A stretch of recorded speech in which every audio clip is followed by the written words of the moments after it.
Sebelum masuk lebih dalam, mari kita kupas. Apa sih yang dimaksud dengan radikalisme?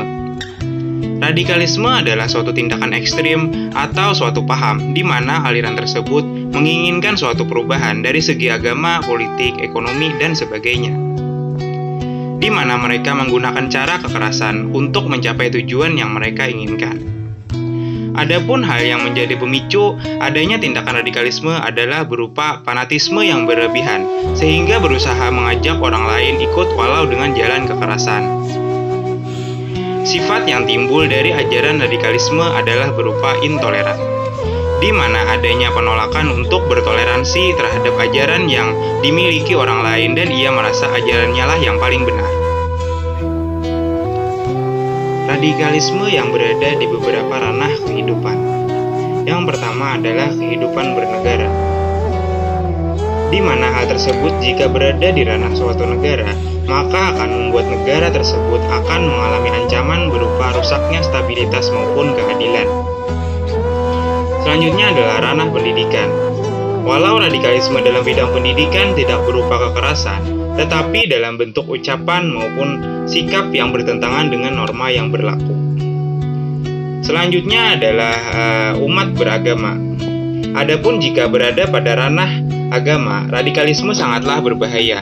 Biasanya terjadi karena perbedaan hal kecil yang dibesar-besarkan, seperti tindakan membid'ahkan yang berujung saling serang antar dua kubu. Radikalisme sendiri telah terjadi sejak zaman Rasulullah Shallallahu Alaihi Wasallam, yaitu radikalisme yang terjadi pada suku Khawarij, yang dimana mereka melakukan ibadah secara berlebihan, sehingga menimbulkan sifat fanatisme sampai terjadinya sifat intoleran, sehingga timbullah sifat ekstrim, di mana mereka merasa paling benar dan dengan mudahnya mengatakan orang lain kafir dan musyrik. Dan yang paling ekstrim adalah mereka menghalalkan darah orang yang tidak sealiran dengan mereka untuk dibunuh maupun diperangi.